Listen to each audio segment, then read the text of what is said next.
이 시간은 영적 유유상종이라는 제목으로 말씀을 잠시 나누도록 하겠습니다. 유유상종이라는 것은 같은 물이 비슷한 사람들끼리 사귄다는 뜻이죠. 이 유유상종은 성격적인 측면에서 유유상종, 기질적인 측면에서 유유상종만 있는 것이 아니라 영적인 신앙적인 측면에서도 유유상종이 예외가 아닙니다. 교회 일과 주의 일에 적극적인 이들은 적극적인 이들끼리 마음이 서로 통하게 되어지고 관계를 형성하게 됩니다. 그렇지 못한 이들은 그렇지 못한 이들끼리 마음이 서로 통하고 대화가 잘 되면서 관계가 만들어집니다. 교회에 마음을 쏟고 또 마음을 쏟지 않는 이들끼리는 또 이들끼리 그렇게 모여집니다. 세상에서만 유유상종이 있는 것이 아니라 영적인 측면에서도 우리가 잘 느끼지는 못하지만 오히려 더 영적인 측면에서 유유상종이 더 뚜렷하게 나타나는 것을 알 수가 있습니다. 예수 믿는 이들은 세상 속에서 살면서 믿지 않은 이들과 어우러져 가면서 이 세상을 살아가죠.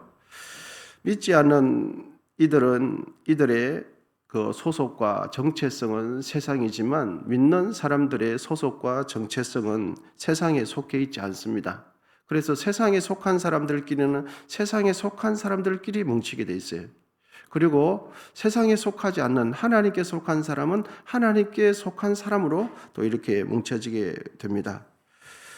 우리는 예수님께 속한 자로서 하늘에 속한 자로서 이 세상을 살아갈 뿐입니다. 우리의 고향은 이 세상, 우리의 본향은 이곳이 아니라 하나님 나라가 되죠. 본문 19절 상반절에 보시면 이렇습니다. 너희가 세상에 속하였으면 세상이 자기의 것을 사랑할 것이요 너희는 세상에 속한 자가 아니요. 세상에 속한 자는 세상이 사랑해요. 이게 유유상종이죠. 세상에 속한 자는 세상의 가치관을 가지고 살아가는 사람들, 세상의 기준을 가지고 살아가는 사람들은 이 세상을 살아갈 때 아무 어려움이 없다, 아무 갈등이 없다 하는 것을 우리가 알 수 있겠습니다. 예수님을 내 인생의 주인으로 모시고 살아가는 이들은 영적으로 거듭난 자로서 땅이 아니라 하늘에 속한 사람이죠. 예수 믿는 자는 그의 정체성과 소속이 땅에서 하늘로 옮겨졌고 어둠에서 빛으로 옮겨졌고 마귀에게서 예수님께로 속한 자로 옮겨졌어요. 예수 믿으면 소속과 정체성이 바뀌게 되는 거죠. 그러므로 이 세상을 살아가는 신자들은 어찌 보면 이 세상을 살아나갈 때에 세상에서 미움을 받을 수밖에 없다는 것을 알아야 되는 거죠. 18절 여러분 우리 본문 같이 한번 읽어보겠습니다. 18절입니다. 시작. 세상이 너희를 미워하면 너희보다 먼저 나를 미워한 줄을 알라. 주의 제자들에게 말씀이에요.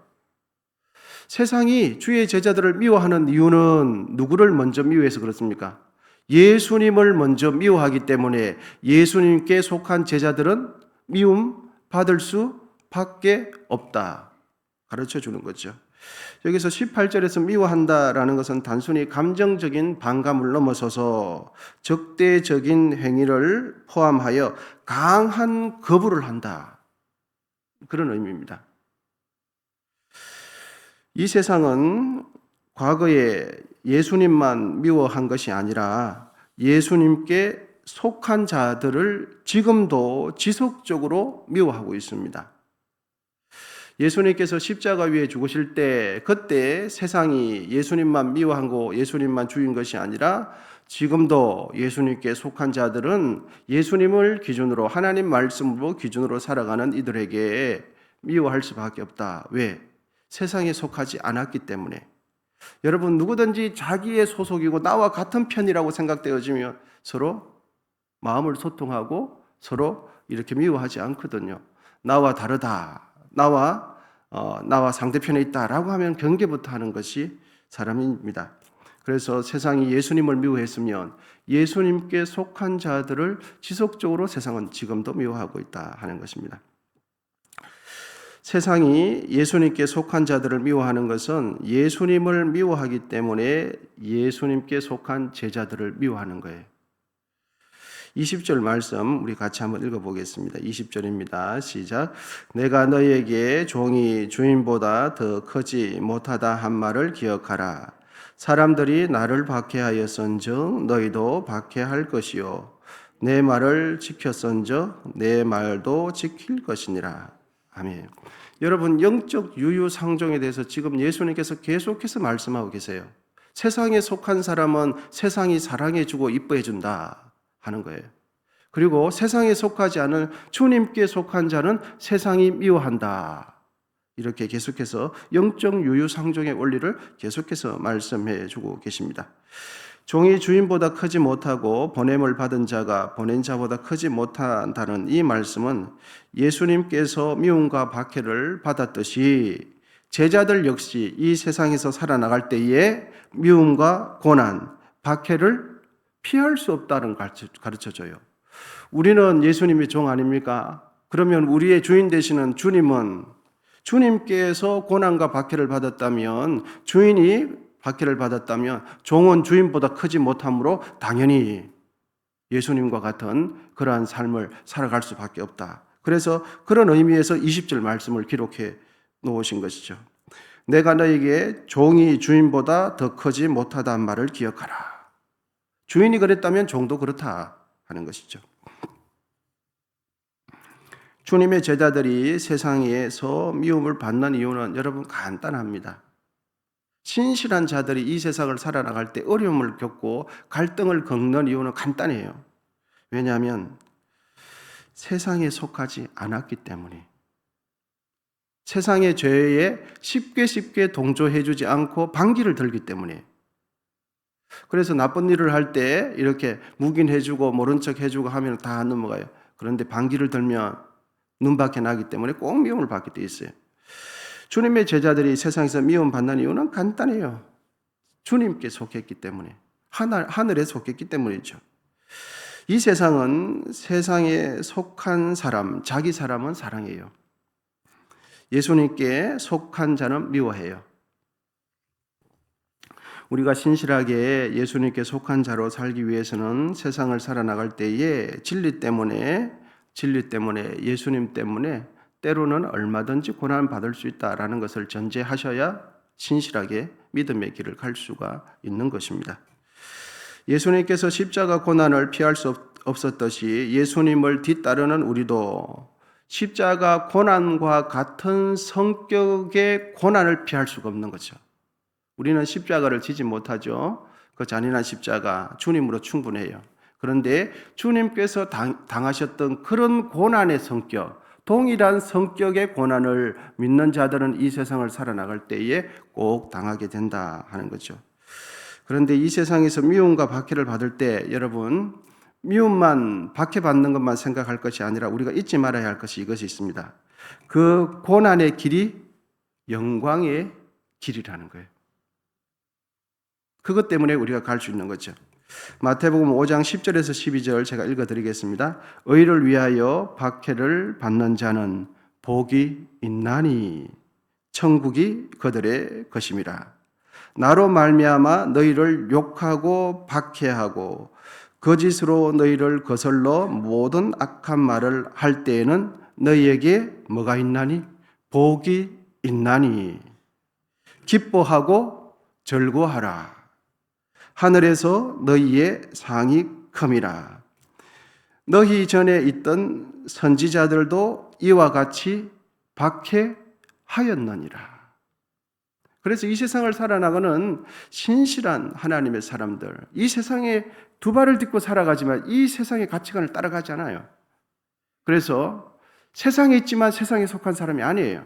그런 사람들은 갈등과 고난을 받는데 그것만 있는 것이 아니라 제가 읽어드린 마태복음 5장 10절에서 12절 말씀, 의를 위하여 박해받는 자는 복이 있다. 예수님 때문에 고난 당하는 자는 박해했다. 즐거워하고 기뻐하라. 하늘에서 너희 상이 큼이라. 말씀해 주는 거죠. 로마서 8장 18절에 보면 이런 말씀이 있습니다. 생각하건대 현재의 고난은 장차 우리에게 나타날 영광과 비교할 수 없도다. 우리 함께 기억하십시다. 우리는 세상 속에 살지만 믿는 자의 정체성과 소속은 세상에 있지 않고 예수님께 있고 하늘에 있어요. 그러므로 예수님이 세상에서 고난을 받으시고 또한 제자들이 세상에서 미움과 고난을 당한 것처럼 우리도 주의 말씀대로 살면 세상에서 손해 보아야 할 때는 손해 봐야 돼. 주님을 신실하게 따라가다가 미움 받아야 할 때는 미움 받아야 돼.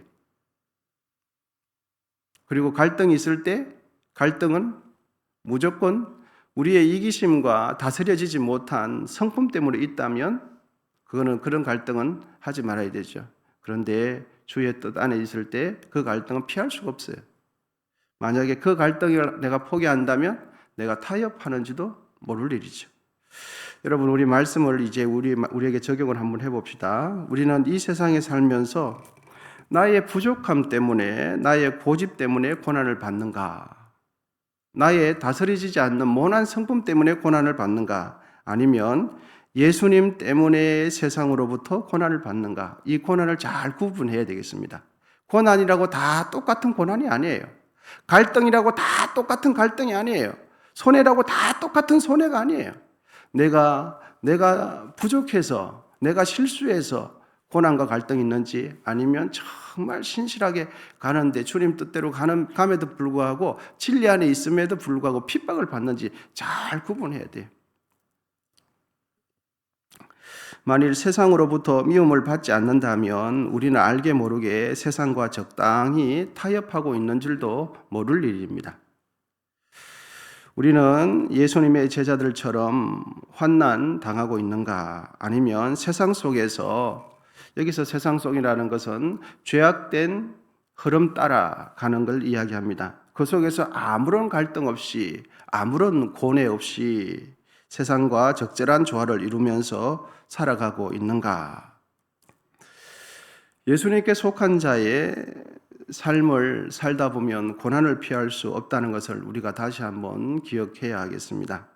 디모데후서 3장 12절에 보면 이런 말씀이 있습니다. 무릇 그리스도 예수 안에서 경건하게 살고자 하는 자는 박해를 받으리라. 경건하게 살려고 노력하면 박해를 받는다. 여러분, 우리의 일상이 평안하다면 하나님께서 주신 복일 수도 있지만 우리가 세상 속에서 경건하게 살기를 포기했는지도 모를 일이. 이 세상을 살아가는데 아무런 갈등이 없어요.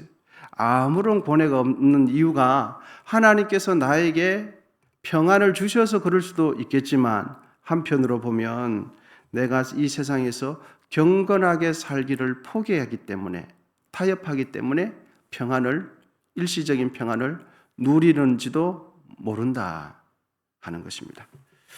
여러분, 오늘 우리 자신을 한번 잘 살펴서 주님 안에서 하나님 영광 위에 살아가는 우리 모두 되시기를 축복합니다. 기도하겠습니다.